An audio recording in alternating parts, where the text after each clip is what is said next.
Good afternoon. Thank you so much for coming today. We're thrilled to have you with us today at the Latino Speaker Series. My name is Marcy Vassenpower. For those of you I don't know, I'm the Activity Director with JFK University's HSI grant. Thank you so much for being here today. On behalf of President Bean, John F. Kennedy University, Dr. Judy Castro, AVP of the Office of Student Experience, and the Undergraduate Success Center team, thank you for joining us for today's Latino Speaker Series event featuring Lori Nishiura Mackenzie and Dr. Melissa Victoria Abad. The Latino Speaker Series is made possible by the U.S. Department of Education Title V Hispanic Serving Institution Grant awarded to JFK University in October of 2015. The Undergraduate Success Center, under the leadership of Dr. Judy Castro, is one of the HSI grant outcomes. The Latino Speaker Series was established within the grant to bring recognized experts in diversity and serving Latino and underrepresented individuals to JFK for the purpose of sharing their insights and experience with the university and our community. We value this opportunity to expand awareness of the Latino culture as a prime component of our work on the HSI grant. We are indeed fortunate to have President Bean's unwavering commitment to professional development for the university's staff and faculty. We're grateful for her support of today's event as a professional development opportunity for staff. We also appreciate the support of individual managers and directors to allow their teams to participate in such a valuable presentation. I'd also like to recognize some special guests today. Zuleika Godenis joins us from the Richmond Community Foundation.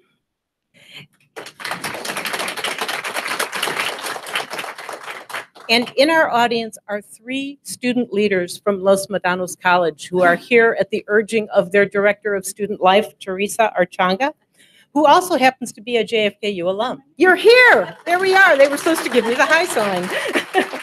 Thank you so much for including them because we're thrilled to pass this information on. Today, our presenters will share from their research at Stanford University's Clayman Institute for Gender Research. Lori Nishiura Mackenzie, Executive Director, is joined by Dr. Melissa Victoria Abad, Research Associate. Ms. Mackenzie is the co-founder of the Institute's latest initiative, the Center for Women's Leadership. She's also the founder of the online Voice and Influence program aimed at providing people with the skills, information, and aspiration to be as effective as possible. Dr. Abad has a PhD in sociology from the University of Illinois at Chicago. Her research focuses on how organizational behavior and community context shape the options women and men have and finds that there are gendered, racialized differences. It's our pleasure today to share Ms. Mackenzie and Dr. Abad's presentation, Language of Leadership. We communicate every day, but do we stop to consider the impact our message carries when we talk about leadership? Is the message we intend the message we convey? And is our message understood consistently across genders or amongst different cultural backgrounds?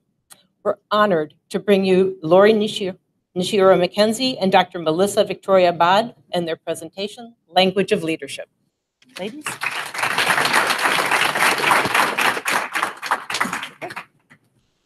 Hello. Hello. Can you hear me? Yeah.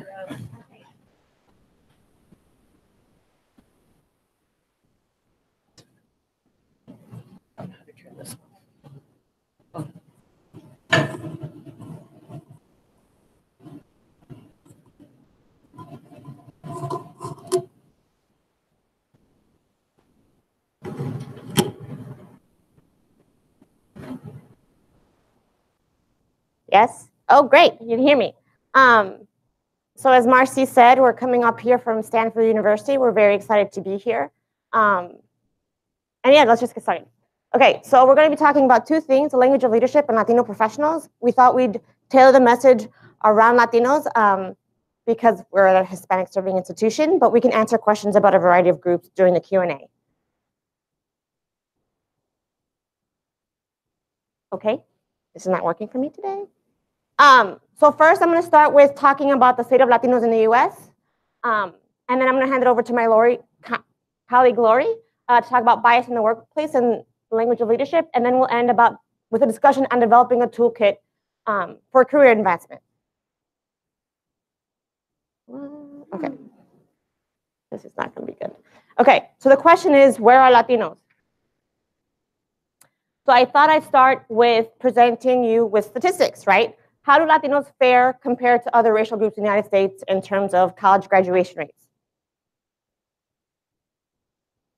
And so what we find is that Hispanics, compared to other groups, whites, blacks, and Asians, are the lowest in terms of college completion rates, right? So this, when we're talking about leadership, the question then becomes is, how do we address this question? How does this affect how we understand leadership for the Latino community and other groups?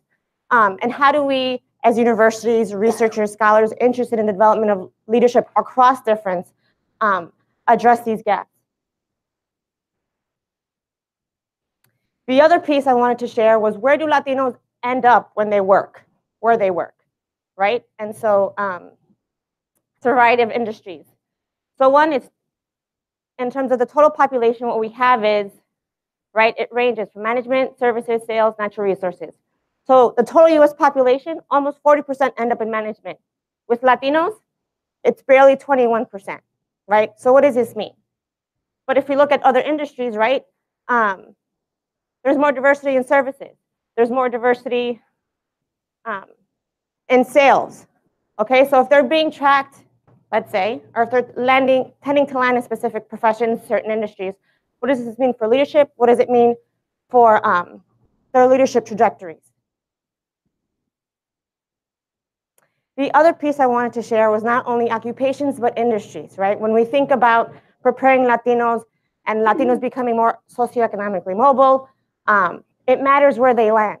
And what statistics show is that they tend to end up in schools, at healthcare organizations, and in social service industries, right? And when we think about funding, whether it's private or public, and where it ends up in terms of these industries, it raises the question, can Latinos make it? We go to college, we finish school, but if we're ending in industries that don't necessarily provide the income to survive in, I don't know, the Bay Area, what does it mean when we want to change our communities and become leaders within them? Oh my gosh. I'm gonna try it. Can I do that? Nope. Questions as we wait? I'll tell you a little about me. Okay, so I'm a first generation student, born and raised in Chicago. My grandmother brought my family here from my mom and her siblings from Puerto Rico when my mom was a child. And trying to explain to my Spanish-speaking grandmother what I'm doing in school in my 20s. She's like, wait, I thought you finished your college degree already. Why do you keep collecting degrees?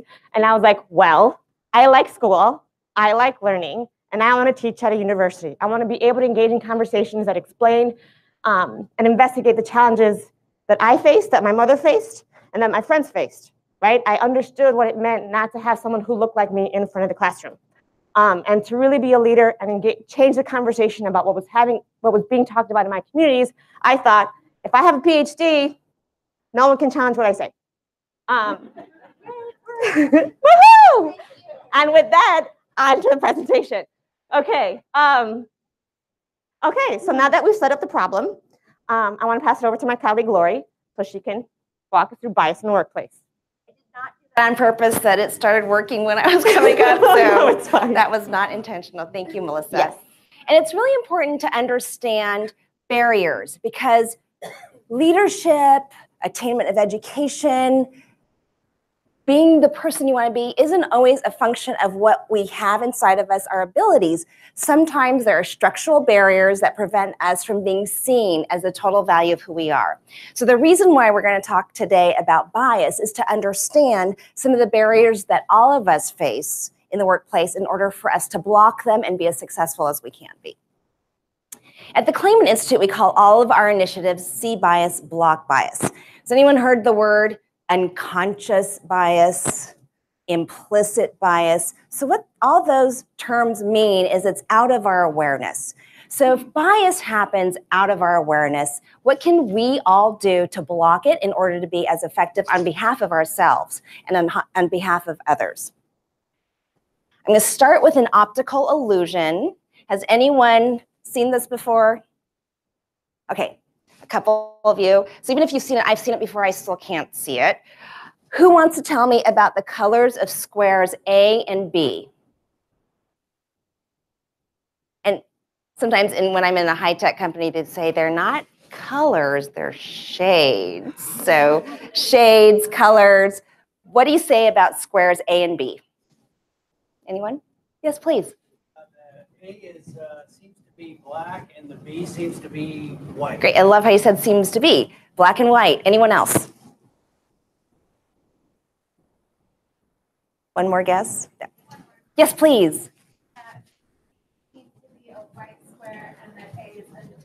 Great, undetermined and white seems to be. Now, remember I said an optical illusion? Well, here it is. I drew those lines on myself. They're the same color. So why do we think they're different colors? Well, here's the thing. Your brain thinks it knows a lot about shadows.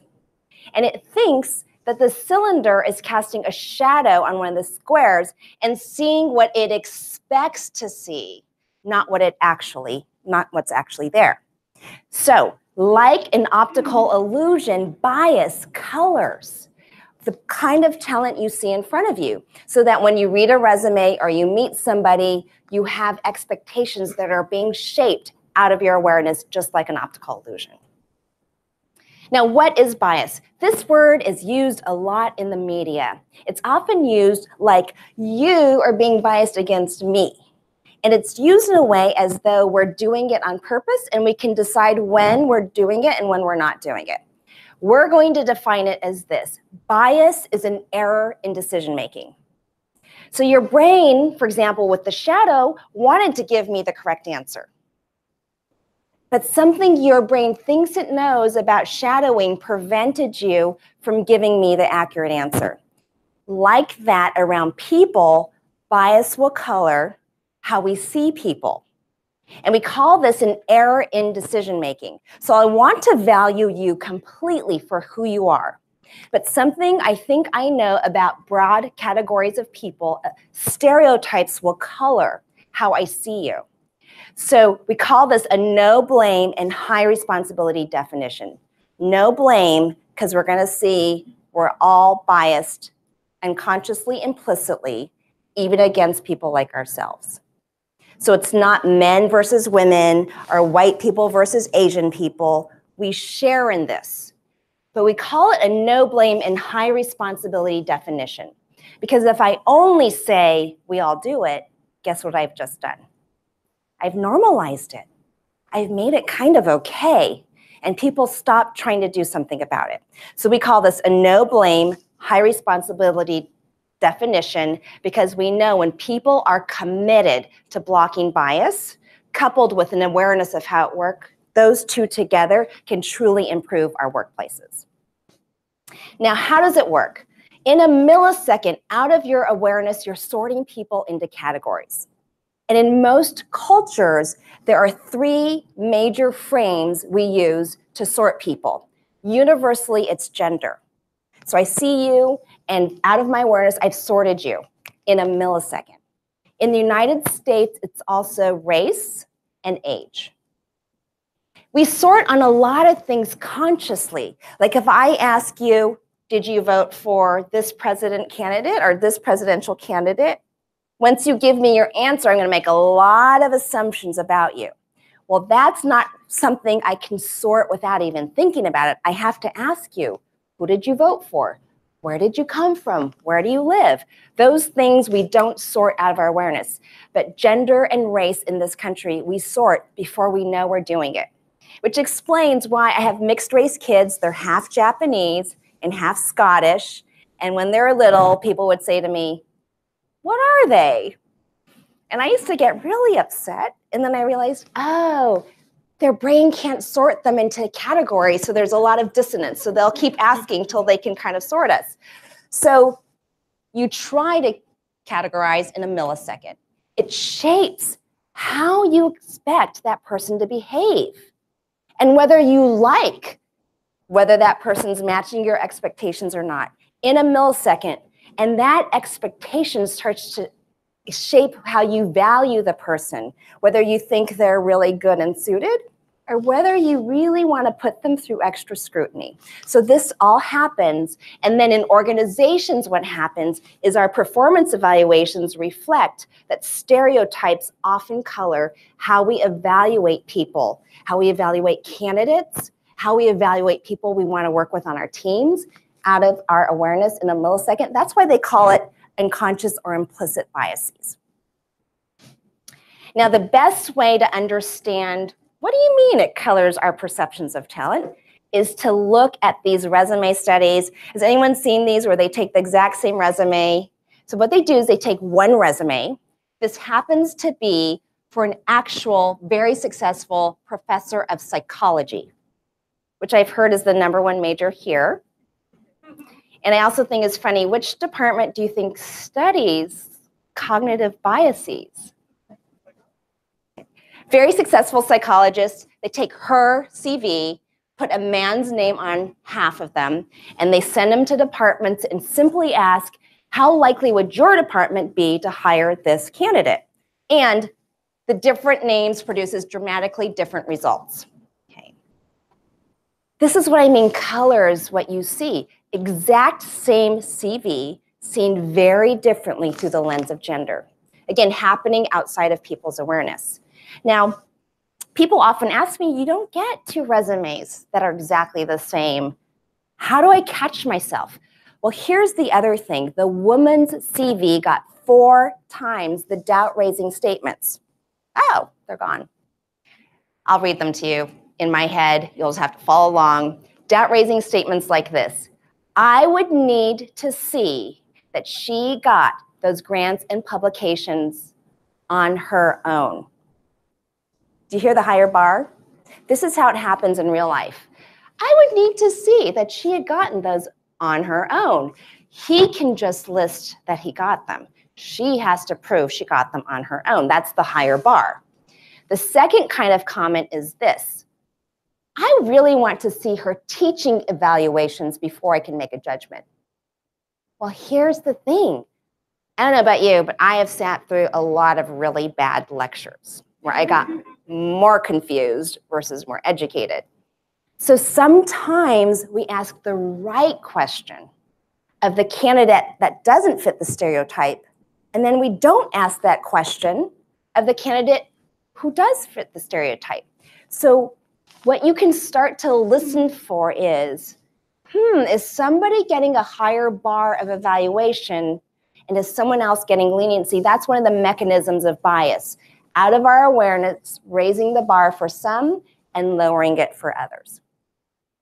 Now, people often ask about other dimensions because we're not always men versus women. So Melissa, who is an expert on Latino leadership, pulled up some of the studies to kind of illustrate how these dynamics can play out amongst different dimensions. So, for example, and this has happened to me, Latina lawyers entering a room, being mistakenly identified as secretaries. Anyone ever been mistakenly identified for less of a role? And again, there's nothing wrong with any role. So I've never been a lawyer, but I have been an assistant. It's a really great job. But notice how we have automatic associations of someone that don't have all the qualifications of who this person was. Black and Latino workers experience a glass ceiling in government agencies. The government is one of the most hierarchical, structured organizations, and even when they try to do the very best at being highly processized, they still have a glass ceiling in the government. And lastly, Black male nurses being mistaken for other professionals. So I had a friend who was a male nurse, and he said, he's often asked by the patients, didn't you want to be a doctor? Assuming that being a nurse wasn't good enough for a man. And yet, when I ask women nurses, they've never been asked, didn't you want to be a doctor? So we make all these assumptions about who is right for a role based on gender and race that doesn't even match who they actually are and their qualifications in ways that then people who, maybe a person of color, a woman, a person with disabilities, has to continually justify their qualifications over and over again with this higher bar and the increased scrutiny. So higher bar is the dynamic that we're talking about here. Any questions about any of what we've talked about so far? And you can stop me at any time, so just raise your hand and we'll stop. Okay. Now, people often ask, well, it's not just the evaluators, it's the people. Women are holding themselves back, or Asians don't want to be leaders, they enjoy working at their computers. It's not us, it's really that people don't want these opportunities we're offering them. Here's the rub. If I've been held to a higher standard my whole life, I apply for a job with my colleague, we have the exact same qualifications, he gets it, I don't.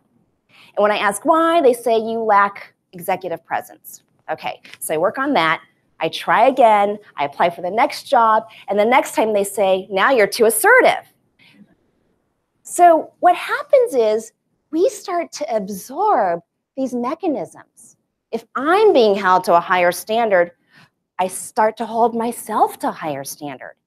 I start to be perhaps less risk-taking, and maybe I feel like I have to have overqualifications versus equal qualifications.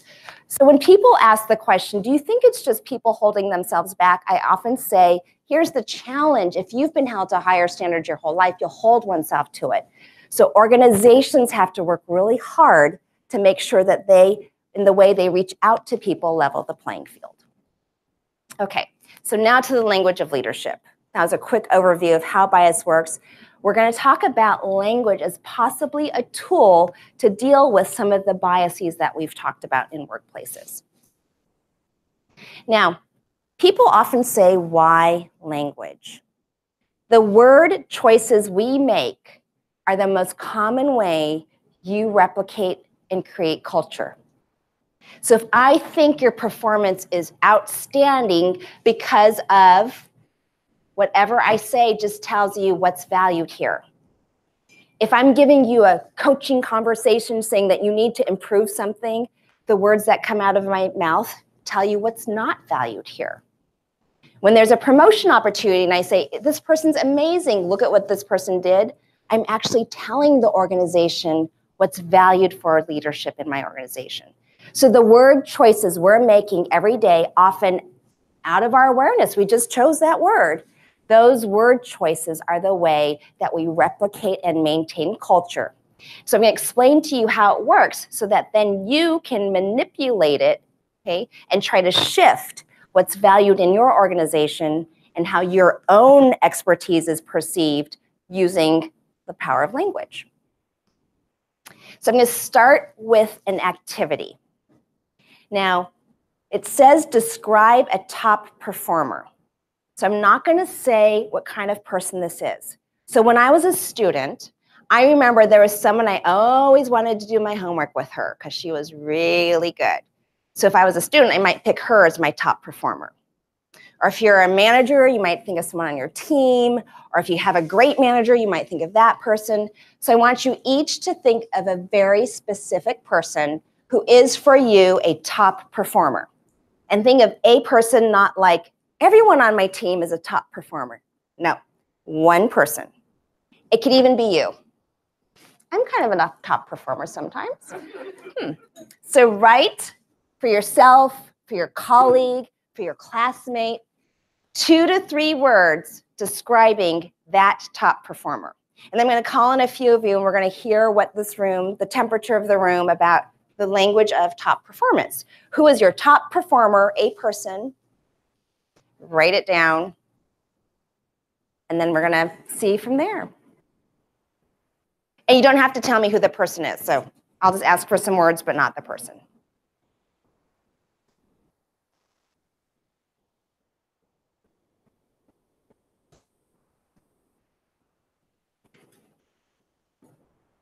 Does anyone have 1 or 2 words? I've noticed it's really hard for me to remember 3 words, so I said 1 or 2, but you can say 3. Yes, you two had your hands up first. The word that, yeah, visionary, confident, and good. Visionary, confident, good communicator.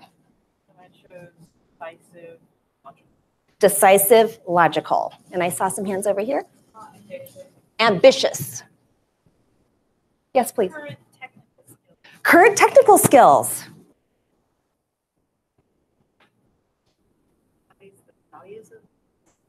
Embodies the values of the institution. Resourceful. Resourceful. Anyone else want to add to that list? Yes, please. Assertive, compassionate, driven. Okay, so you each have that person in your mind, okay? Now, we're gonna do a thought experiment. And what that means is, I know this would never, ever happen. But we're gonna do it just to illustrate something. So if I'm gonna show you something, and I'm gonna ask you to make a decision, and some of you will resist me and say, that's ridiculous. And you're right, it is, but it's just a thought experiment, and then we're gonna talk about it. So imagine, here's the thought experiment. That top performer you just described is gone. Maybe they moved to, oh, Cynthia worked in Napa. They moved to Napa. They no longer want to work with you or be your classmate, and you have to pick a new top performer to replace them. I'm going to show you two options being described by description A or B, and you have to pick one of the two to replace your top performer, okay? So I know it would never happen. No one would ever show you 4 words and say, pick one. So just go with me. Okay, description A and description B.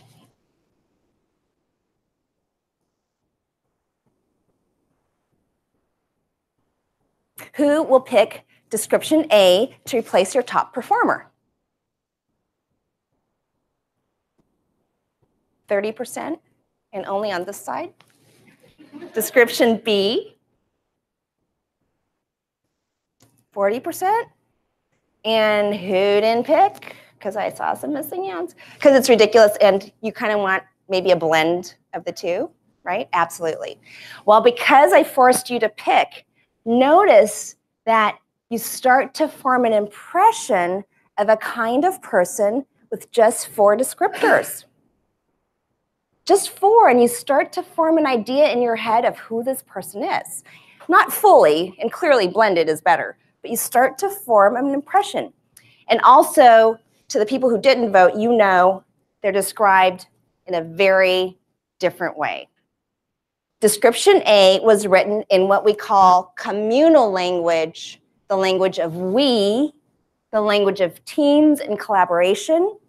Description B was the language of agency, an independent agency, the language of I am taking and driving action.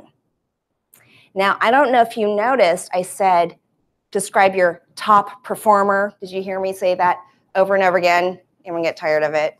I get tired of it. Top performer, because I'm priming you to think about the person in a certain way.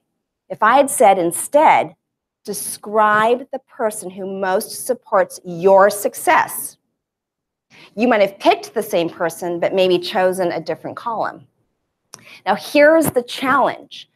Both combined are the language of leadership.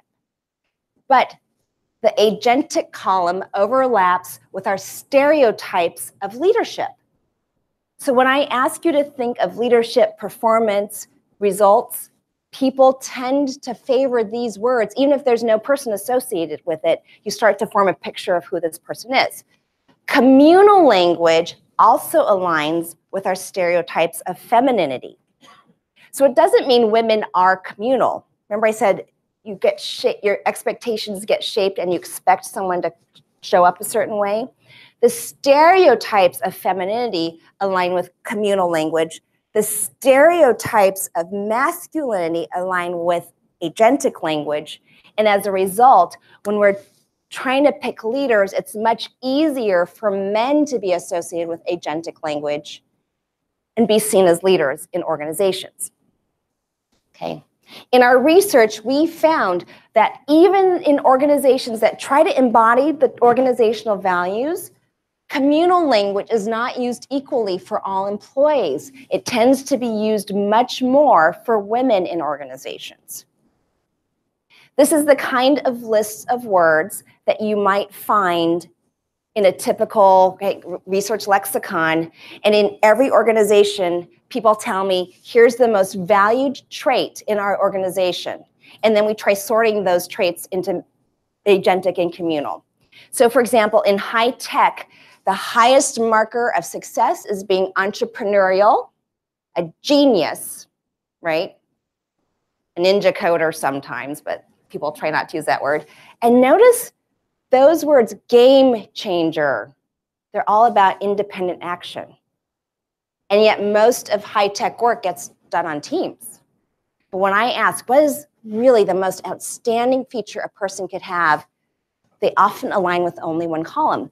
Now, the reason we're saying this is not to have everyone run over to the agentic column. The reason we're saying this is that it's practical and probably effective to strategically think about agentic and communal language when describing your own skills, like if anyone has a LinkedIn profile, or describing others, or writing letters of recommendations for students, okay? We're not advocating a world where everyone acts agentic. As a short-term fix, use them strategically. As a 50-year long-term fix, what we hope is to change the value of leadership so both are equally valued. But in the meantime, know that the stereotype around leadership is associated with agency. So if you want to be seen as a leader, strategically use both.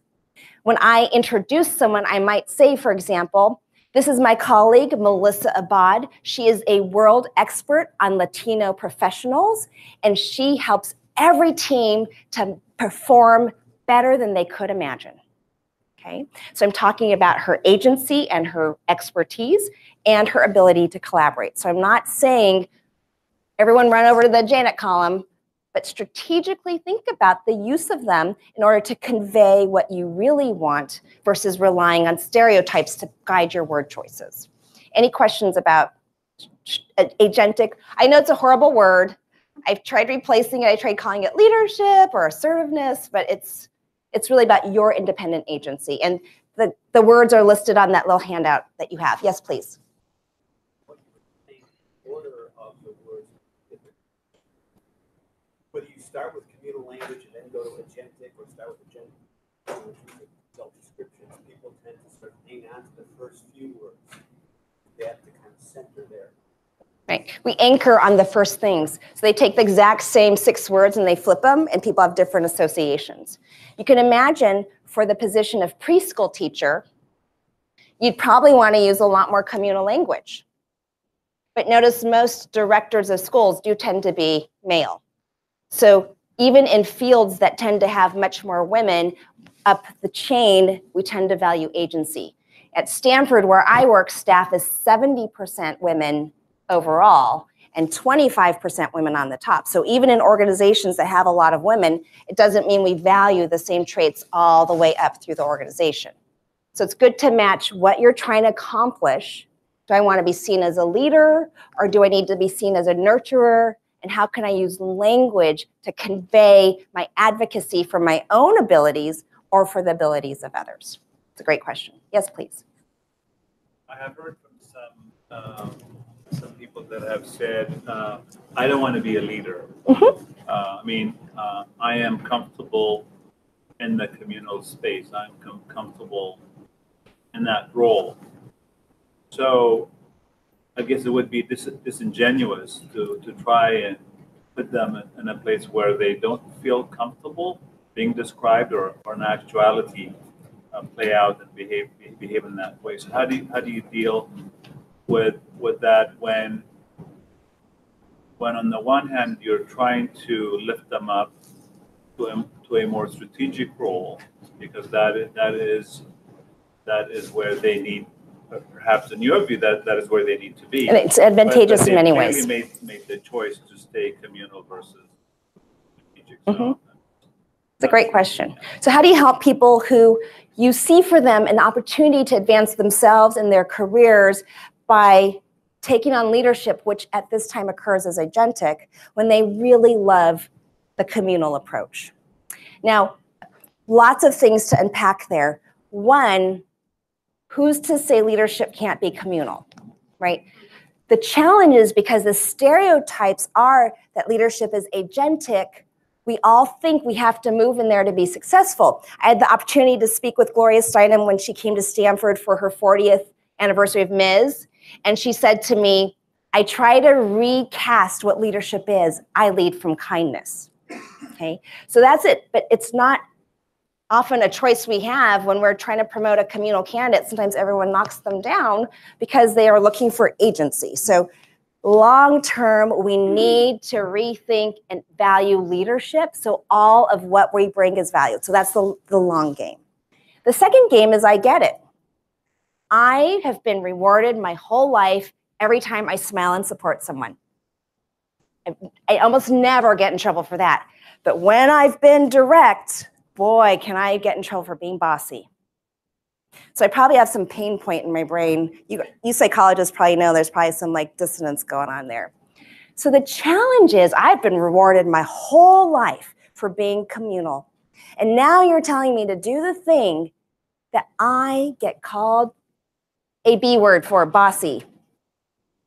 And you're telling me to do that, and I've seen those people, they don't look so happy. So I get it when people say that to me. And one of the things I tell people is this: you're remarkable and you have a vision and you want the world to be a fabulous place, and it won't get there without you. So what can we do to have your vision give you some courage to be playful with your expression of your vision? So I'm introverted, I'm Asian, we tend to like computers. But I know gender equality will never happen if I'm sitting at my computer. And I speak in most of my audiences, they're 80% men.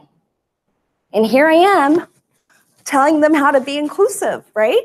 Because they want to be, but you know, some of them feel like, oh my gosh, who's this person? What's she saying to me?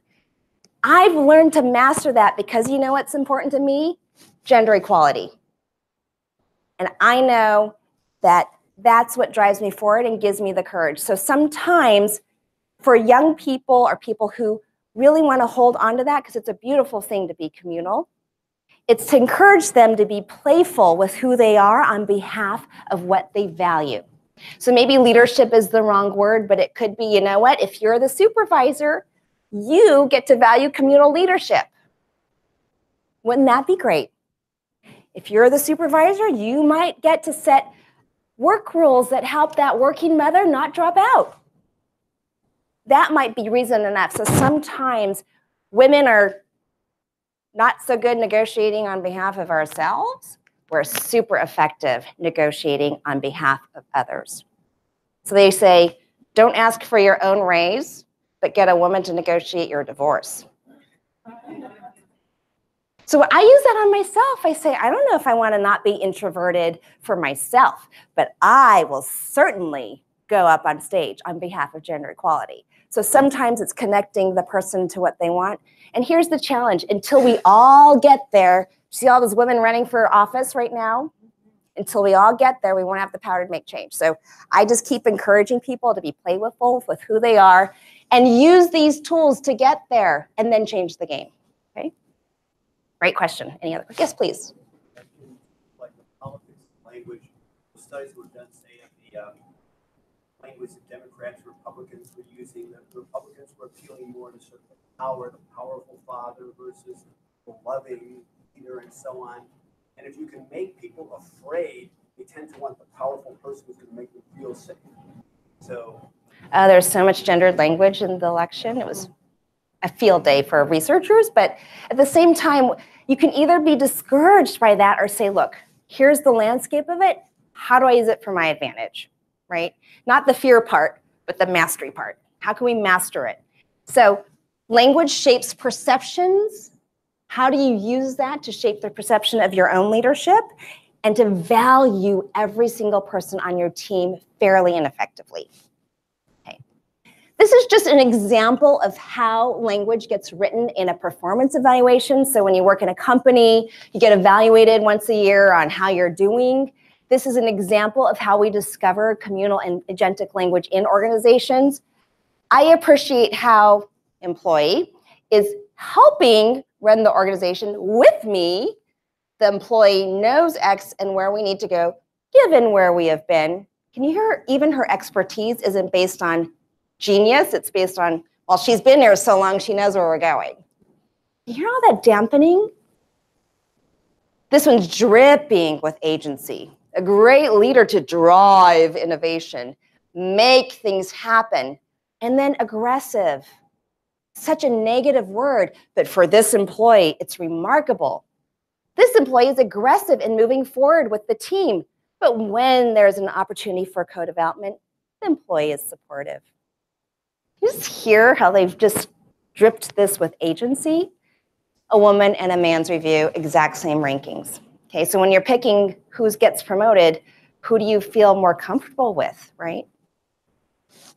We also found out women get a lot less feedback linked to business outcomes and impact. It's vague. Things like this. You should do more work in person. Okay, versus this feedback. You need to deepen your knowledge of the X space.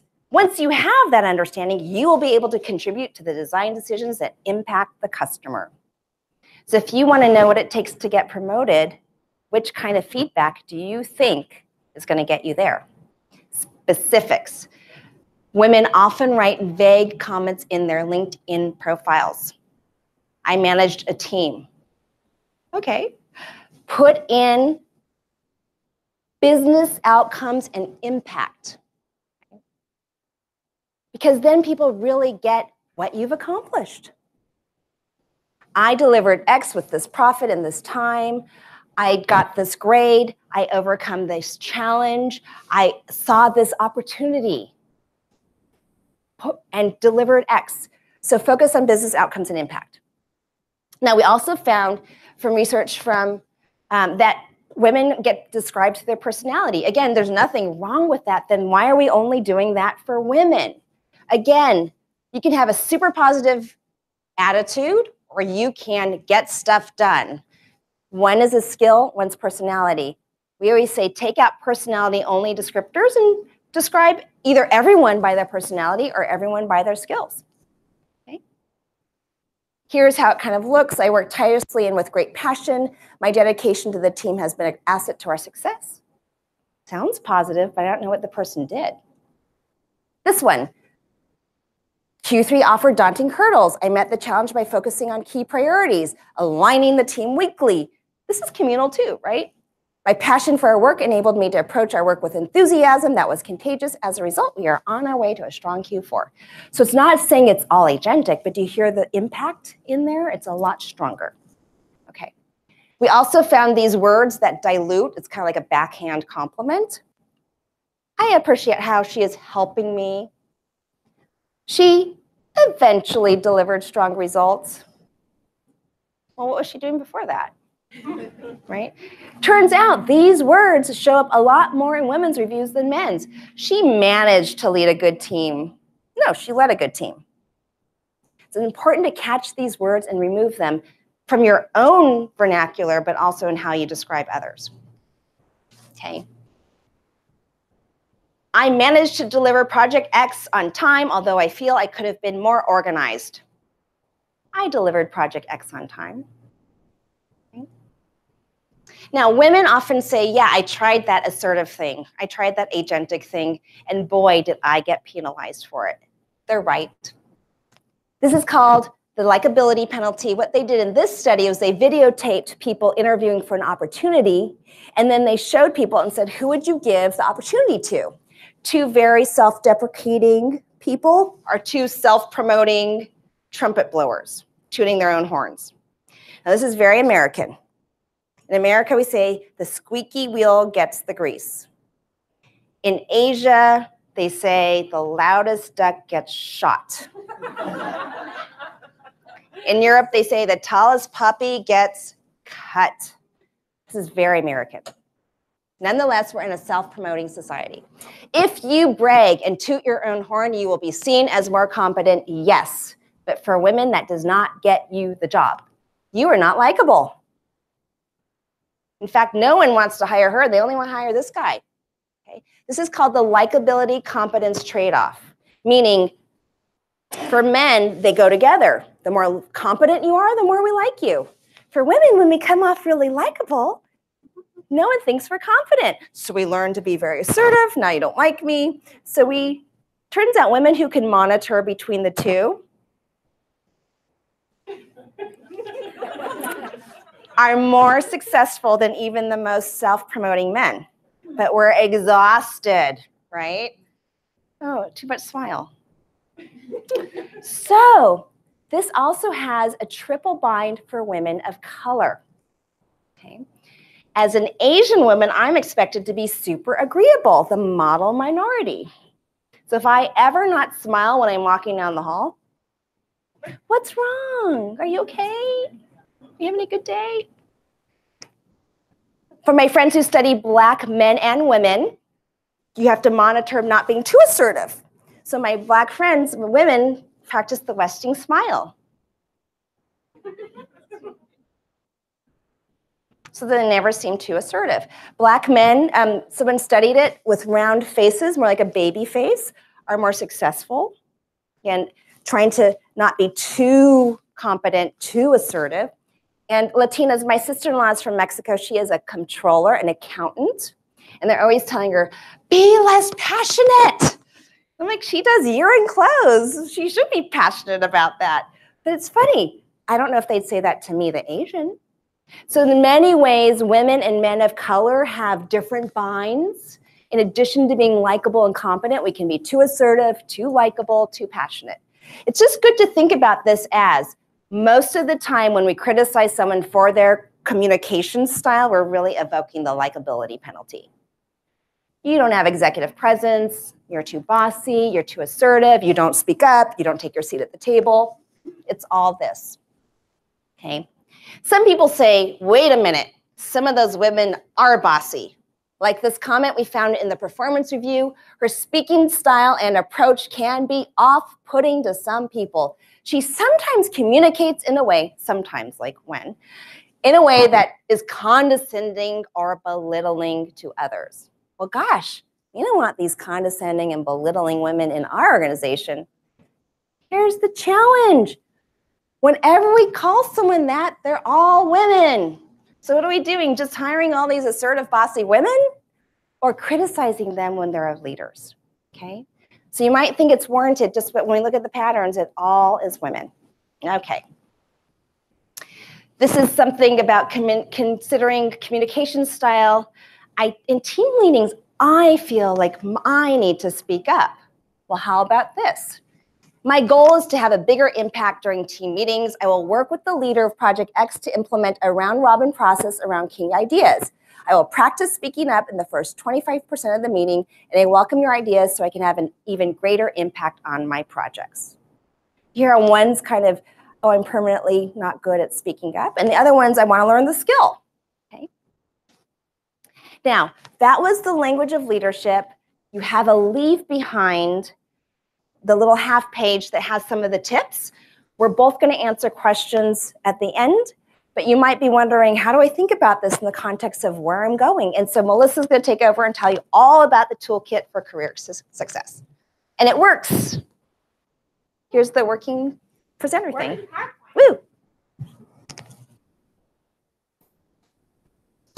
Hello?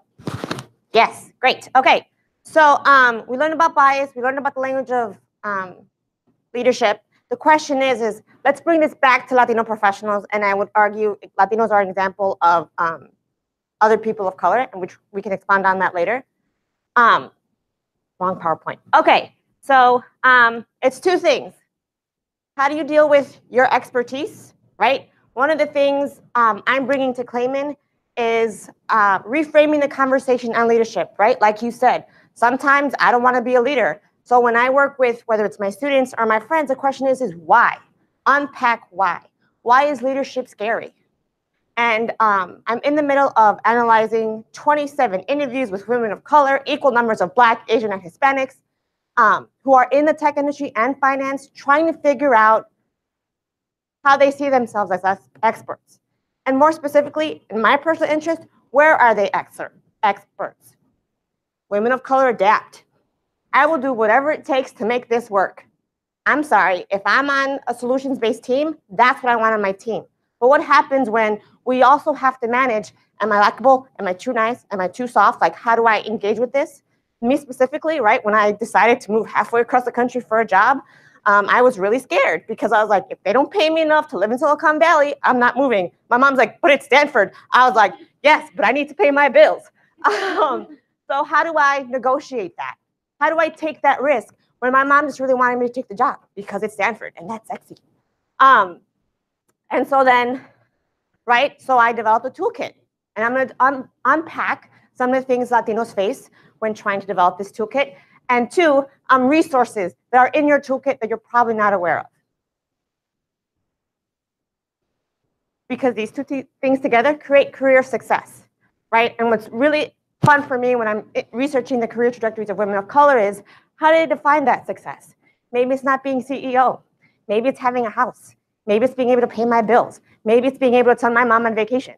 Or my favorite thing, now that I am gainfully employed after over 25 years in school, it's like, Mom, where do you want to go? Because we can go there, like in the world. She's like, wait, what? I was like, pick a place. Which as someone who's traveled the world, I'm like, yes, Mom, I've been there. Let's do this. Okay, so challenges Latinos face at work. Extended family needs, right? I can talk about it in school. I can talk about it in the workplace, right? So studies show that Latino men and Latino women, when they're coming up in the school system, have different relationships to schools. The son will have to work and contribute to the family income, whereas the daughter has to stay home. Daughter stays home, she does her homework, she finishes work, which helps explain why Latinas are completing degrees at higher rates than their Latino male counterparts, right? And so Latina females, in my research, I find we run everything. But what does that mean in terms of quality of life? What does that mean when we're trying to start families? Second, strong cultural connection. You know, every time I talk about my research, I talk about my family experience. I talk about where I come from because it's important to my story. How do I bring that to the workplace? I get paid to do that, so that's how you do it. But in the cases that you don't, how do you negotiate that, right? I was talking to a Latina engineer a couple weeks ago, and she told me a story where her son tried to bring in baked goods to his tech company, and they got upset. Well, we have a kitchen. But that was his way of building community at work. So how does he like bring his authentic self, right? Which is a sexy Silicon Valley word I've come to learn. When it's being questioned, like what does that do to someone's self-worth? Third, the emotional taxation. The number of studies that women and men of color across the board, it's like having a degree, showing up in the room and saying, I'm a doctor. People are like, wait, what? The looks on their faces. I was like, really? There's just so much there. And how do I work through that, right? Or attorneys being confused for secretaries, faculty being confused for service workers. Again, there's no embarrassment about that, but to think about the work that we put in to get our degrees, to make it, to break the ceiling, to change the narrative. And then at the end of the day, you can't see me for what I'm worth, no matter what I'm wearing. And then third, gendered obligations. I think for women of color especially, the commitment to family, the expectation to family, the heteronormative, like classical model of family becomes really challenging.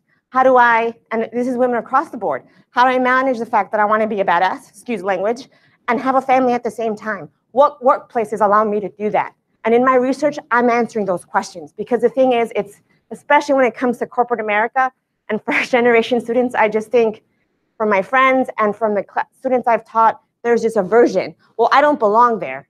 But when I talk to my students, well, I want to help others. I was like, you know, you can do that in marketing.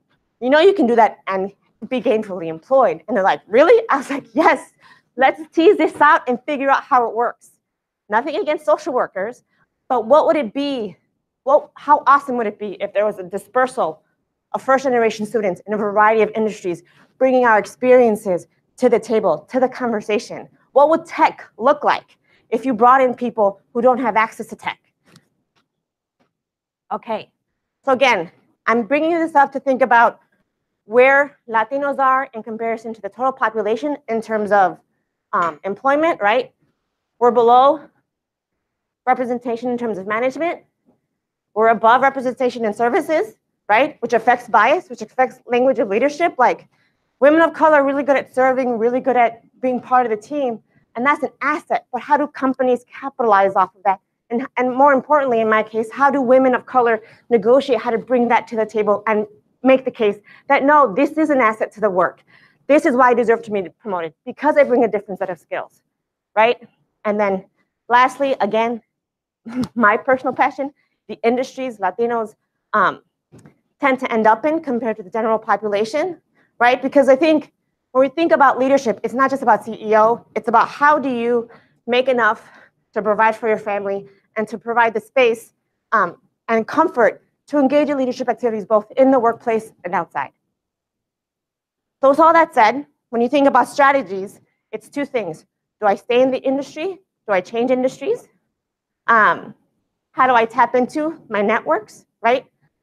When I left my graduate school, which is a minority-serving institution where most of my students were first-gen ed students, I said, don't be an idiot. When I'm at Stanford, call me if you need a recommendation, if you need a reference, because how sexy would it be to have a Stanford recommender? And they looked at me like I was crazy. I was like, no, no, no, no. I'm going to give you the steps. Check in with me every 3 to 6 months. Like, find me on LinkedIn, copy my profile because it's completely filled out, and then let's talk about what you want to do, right? And the last class I taught at my graduate program was a service learning course. And when we talked about what they wanted to do after they graduate, I was like, how much money do you want to make? And they're like, excuse me? I was like, let's keep it real. Like, the world is expensive right now. And what would happen if you work backwards, right? Again, because it's, to your point, it's a question of values. People have values. They bring them to the table. So the question is, how do you translate your values into a livable wage in today's society? Okay, thank you.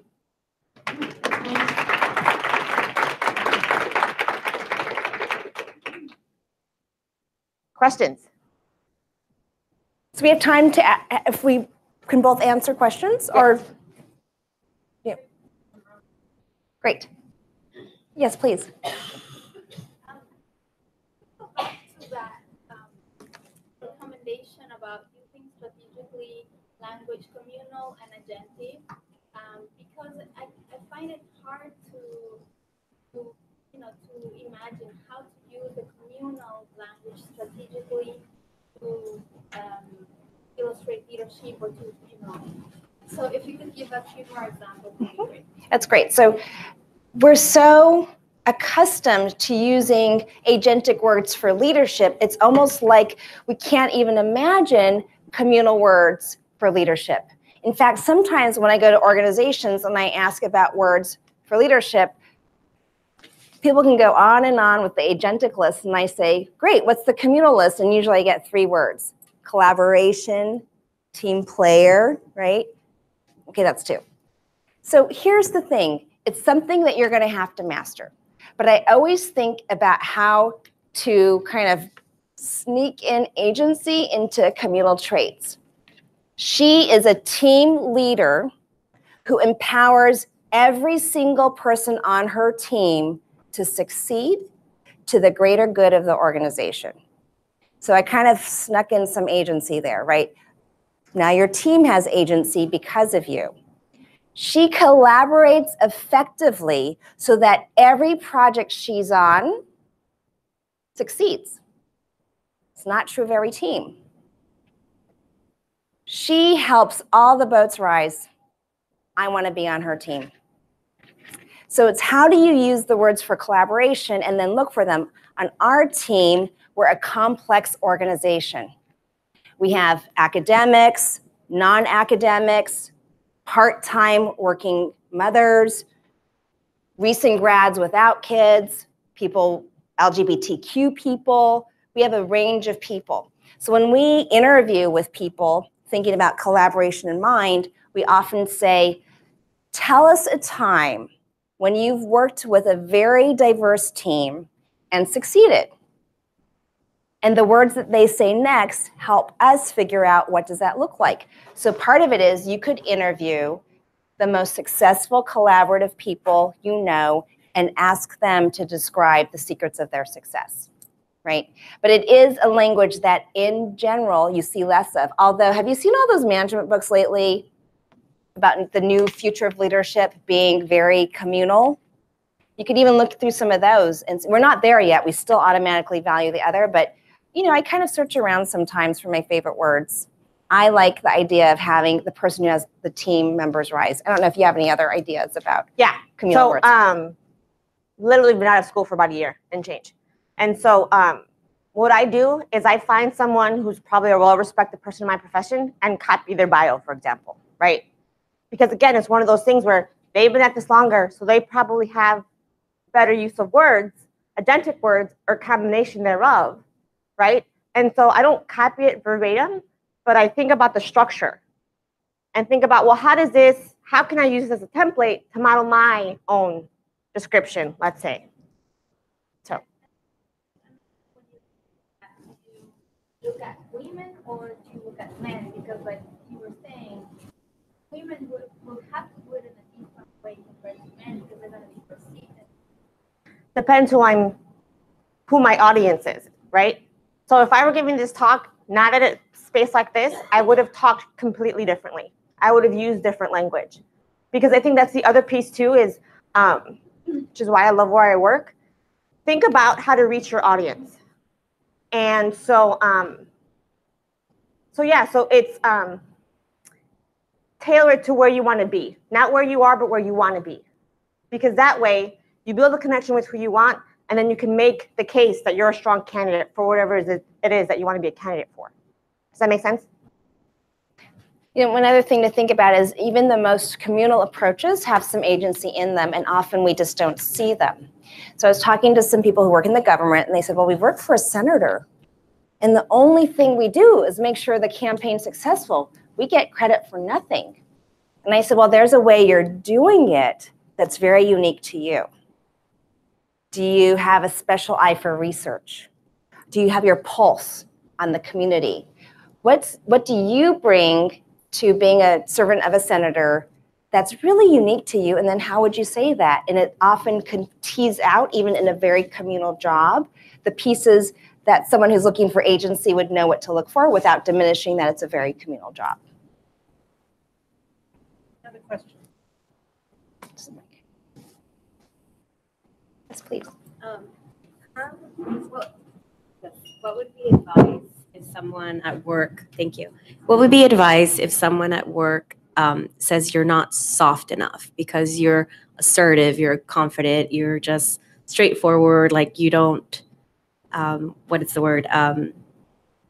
There's no excess words when you communicate with someone. You're just always kind of on the go. So you just want to be clear and concise.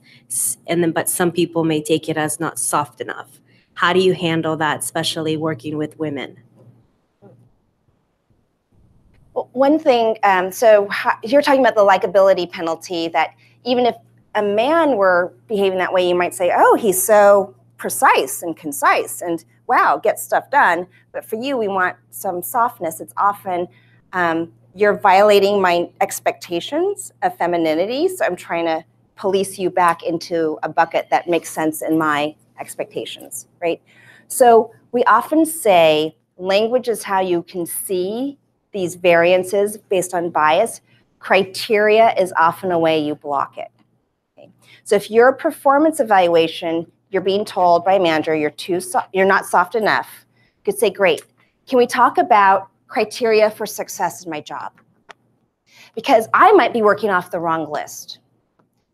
The 3 words I'm thinking about for success in my job is deliver the results on time and on budget, communicating the details in a way that are clear and concise, right? And making sure I'm never late with a project. Now, can you help me understand how this really, I want to listen to you, this feedback on being too soft, is that a different criteria for success in my job? Or do you think it's just because people feel more comfortable with it?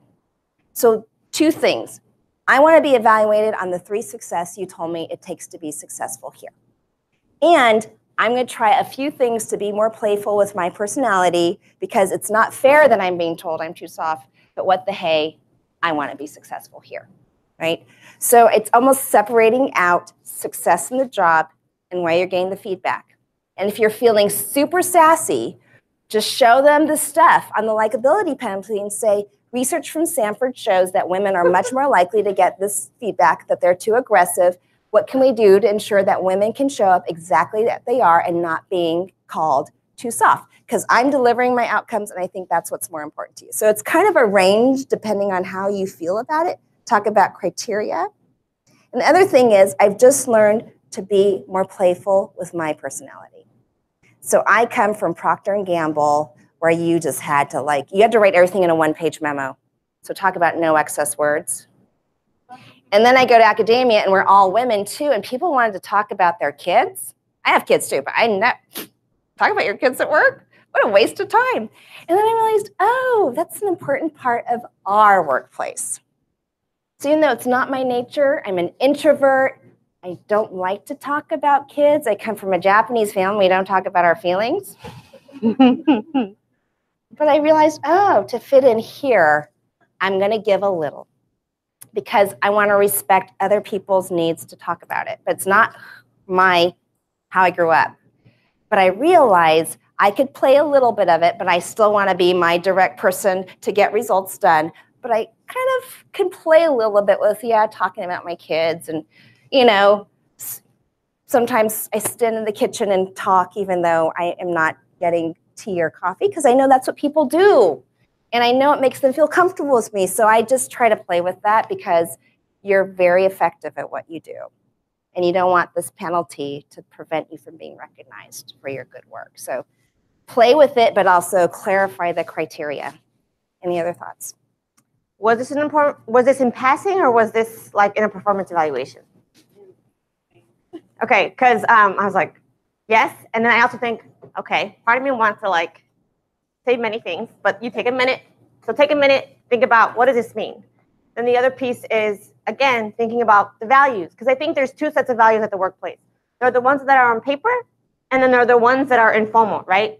So, working with a bunch of women, it's just so much more relaxed and so much more oriented towards community building that it's really cool. But at the same time, if you're not that person, well, how do you negotiate that?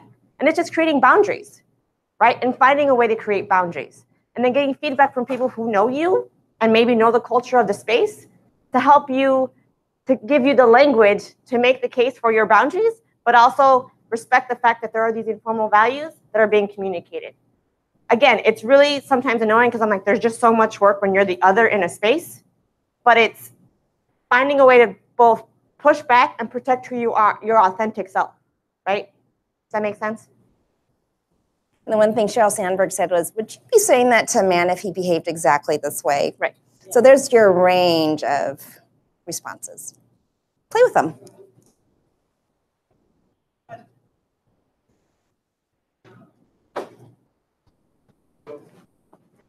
Mm-hmm. I'm not sure how I'm going to phrase this question, but it's the idea is the notion of shared leadership, which is less territorial, which is leadership that integrates both the communal sort of principles and assets, but also the what is it called? The other one, the agentic. The question or the idea is, I think as organizations or institutions move towards more of a shared leadership model, I think the tension and the friction that is created by virtue of the separation of people into these categories might actually become less of an issue, and it could also be a model that moves the organization forward, where everyone has a stake in the organization or in the institution. So, could you say something about that? Because this sort of polarized view of leadership is very dysfunctional, and I think there's tremendous potential in more of a shared leadership model that embraces and values what everyone brings. Not everyone brings the same to any situation. I mean, we bring different gifts and talents. So how do we move to a more shared leadership model as I guess my question. I'm not sure if it makes sense, but Yeah, I think that's the long game, is to both move toward that model and then value people that way. And it's kind of like that, you can think fast and think slow. So we're talking about things that happen out of our awareness, our thinking fast brain, and you're talking about our thinking slow brain. So if I slow down, if I work in a workplace that has shared leadership as a value, and I'm really thinking about how someone works, and I slow myself down and say results, efficiency on time, and I really want to value how you did it, I'm going to less rely on stereotypes and actually think about people in a way that aligns with my values. But when I'm making a snap judgment, that thinking fast brain, that's when the stereotypes from the past kick in and we don't value all that someone provides. So the secret we've found in being less stereotypical and biased in how you are is to use something like criteria, a checklist, a guideline, talk points. You know, so if I say JFKU is a different place, we see all of who you are and your potential, and our aim is to get you there. And then I write a speech and none of that's in there. I've just not portrayed the university in the way I say we are. So before I write a speech, if I came from, let's say, Procter & Gamble, like results, results, results, and now I'm here, I'm like, how do I pivot and become this person? I might never write a speech without our values in front of me. When someone asks me, who do you want to bring in as a speaker? I might pull up that list and say, who matches this versus my thinking fast brain? So I would work on using criteria and values before I make decisions so that I am actually living and not responding to my thinking fast brain, because your thinking fast brain will do this. We do studies on, Amazon Turk. We do studies where we give people 2 descriptions and they all pick this one. You're talking about the thinking fast brain picking this one. How do we slow down and use criteria, values before we do anything? That's what the solution is. As a small win approach, maybe in a larger organization, you can implement that in several ways. You can require that performance evaluations value both 360 feedback. You give feedback on both. There are ways you can systematize it, but as a leader with small wins, you can always, knowing that your brain's going to do this, you can always speak from your values. Pull them up and don't give spontaneous results.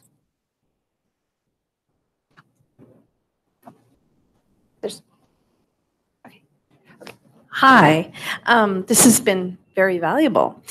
You said the future of leadership is communal. Can you provide a good resource that documents that, perhaps a book or some literature? That's a great point. So that many books say the future of leadership is communal. I think you'll probably need both in terms of what leadership will look like. Books that talk about it. Do you think of any books? Or literature reference. I know of like real life examples. I just don't know of any books. I'm on Amazon. I'm trying to think. So and that is, can you provide examples of successful companies that have thrived with a model that combines both, both approaches, or like a model that values the results of the team as opposed to the individual results?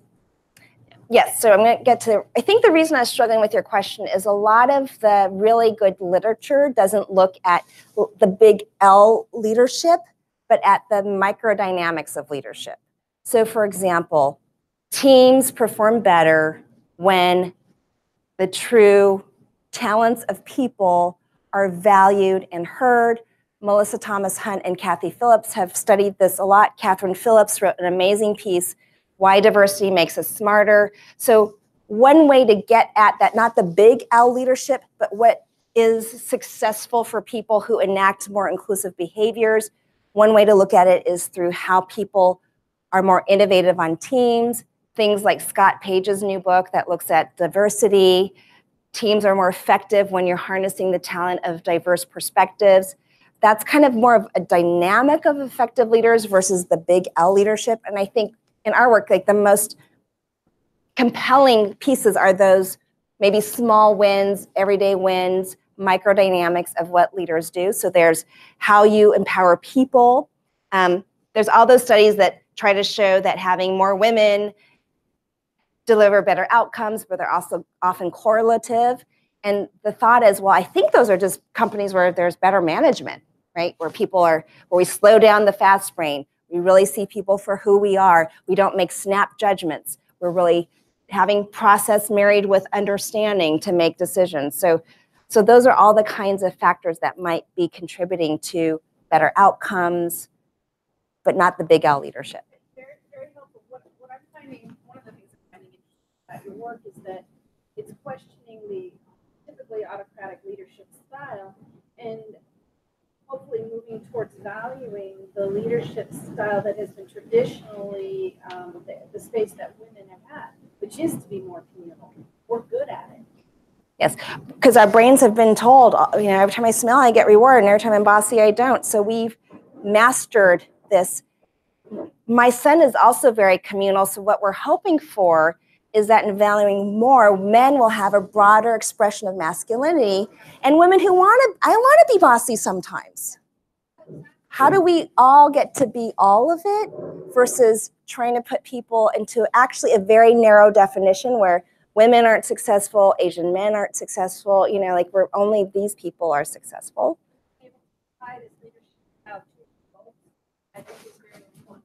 Yeah, a lot of the big studies are correlative. You really have to look at the moments. And then companies that use this as their platform, there's usually 3 reasons why a company wants to take a more communal approach. One is they just can't recruit enough people if they only recruit half the population. Professional services, accounting, consulting, if they're just not recruiting a lot, they have to do very well with both men and women. Ernst & Young, a lot of those big, what used to be Big 8 accounting firms, they actually weave this into their employment brand, because if they don't, they won't recruit people. The second reason is if your customer base does not look like your employment base and you think that's a liability. So in financial services, for example, it turns out most of the picture of those financial advisors are white men smiling at white men while the wife smiles, right? Well, guess who's going to take over the family wealth when the man dies? The wife or the daughter. So companies like Schwab and other investment firms are looking to have belonging and inclusion as part of their portfolio, because if they don't, their customers will leave them. BlackRock just announced that they're not going to invest in any companies that are not going to be gender inclusive, because they realize if the government's not going to regulate this and we're going to have Ubers where valuation drops, we're going to have to do something about it. So BlackRock just took a stand, the CEO just took a stand that this is part of their investment strategy, because they don't want to be party to behaviors that really the government should regulate and are not. And the last reason is companies that really want to drive innovation through diversity and inclusion. Those companies tend to build their employment brand a lot on being welcoming. They're not always successful, but they try that a lot.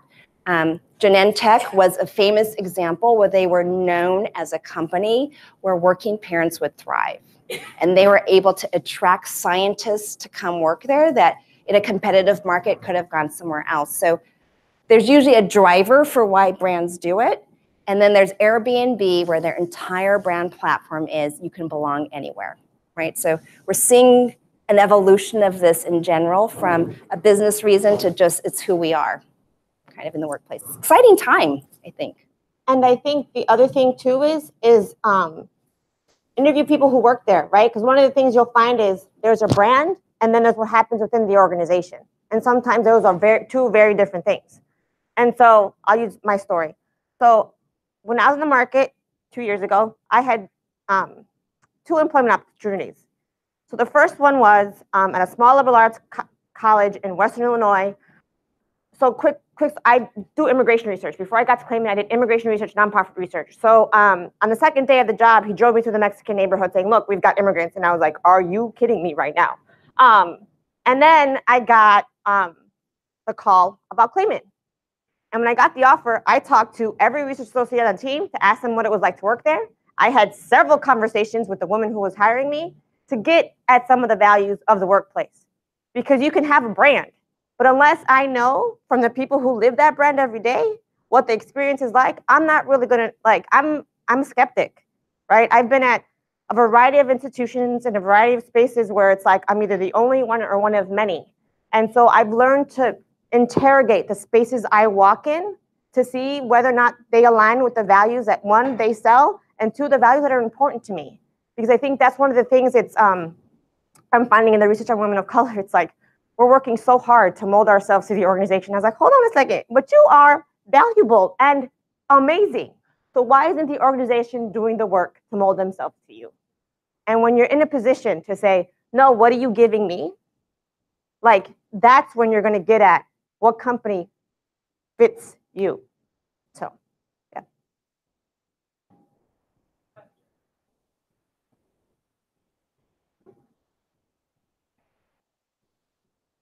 Thrilled, ladies. Thank you so very, very you. much for Thank having you. us. Thanks so much. Thank you. Thank you very, very much for joining us today. I'm going to ask two very special favors of you. There is an evaluation. Please fill that out. And the box is right behind Dr. Castro there by the big stand. It's blue. So if you can give us the evaluation. Also, if you didn't have a chance to sign in, please go ahead and do that for us too so we can keep track of everything. We welcome you to the next and upcoming events. Also, look forward to seeing you at upcoming soapboxes because I know we've got a lot of people in this room who are going to be making presentations. So thank you so much for joining us today, and we look forward to seeing you again soon.